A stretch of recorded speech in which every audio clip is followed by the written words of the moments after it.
parole aux associations.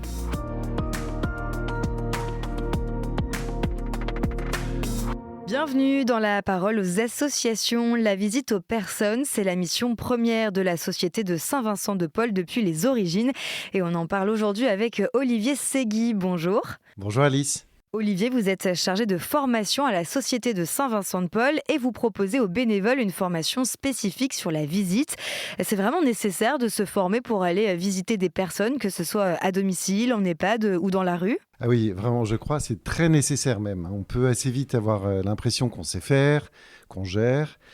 Je me souviens à ce titre de Christine dans l'Essonne. Elle a assisté à cette formation et m'a confié qu'elle était très hésitante à s'engager dans la visite. Je ne vais pas savoir quoi dire, je ne sais pas comment gérer les silences.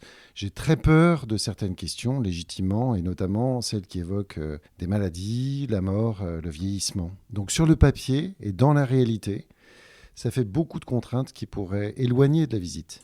Et finalement, elle s'est lancée dans l'aventure ? Si elle s'est lancée, c'est parce qu'elle s'est sentie accompagnée et soutenue. Pour répondre à cette demande, les équipes de bénévoles, qu'on appelle les conférences à la Société de Saint-Vincent-de-Paul, se réunissent. Elles partagent leurs expériences, s'informent de ce qui se passe et s'échangent même quelques conseils parfois. Donc, même dans une mission qui semble très exclusive, il est important d'accepter que d'autres bénévoles puissent aider et porter ensemble cette mission dans la confiance et puis dans la fraternité. Une autre problématique, tant que j'y pense, m'a été remontée concernant le sens de l'écoute. Madeleine, avec plus de 30 ans de pratique de la visite, a récemment fait cette formation.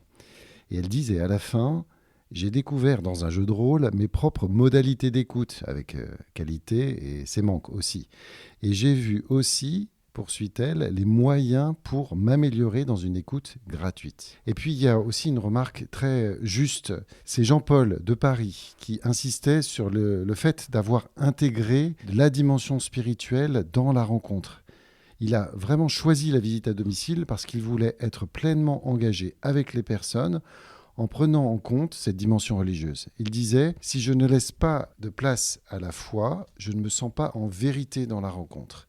Et ce, sans faire de prosélytisme, mais en restant tout simplement lui-même.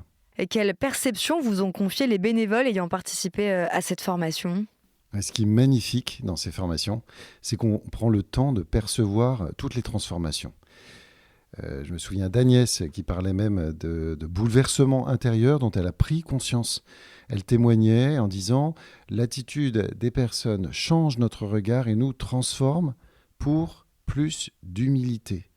J'ai ressenti le bien que ça faisait à la personne visitée et le bien que ça me faisait aussi. J'ai découvert ses richesses et ses trésors. » Et puis j'ai en tête la réflexion de Catherine de Chalon-sur-Saône qui faisait mémoire d'une de ses visites et disait « Au début, j'avais l'impression que ma présence était stérile, ne servait à rien.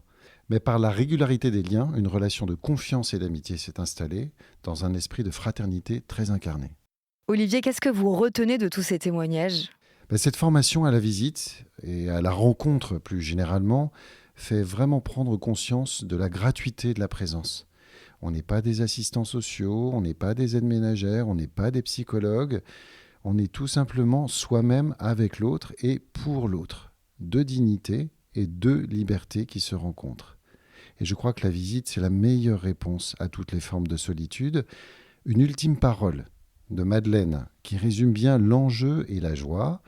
Elle disait à voix basse, comme un secret révélé, « La gratuité est le visage de Dieu qui s'imprime dans la rencontre avec l'autre. » Merci pour ce partage, Olivier Segui. Plus d'informations sur cette action à retrouver sur le site ssvp.fr.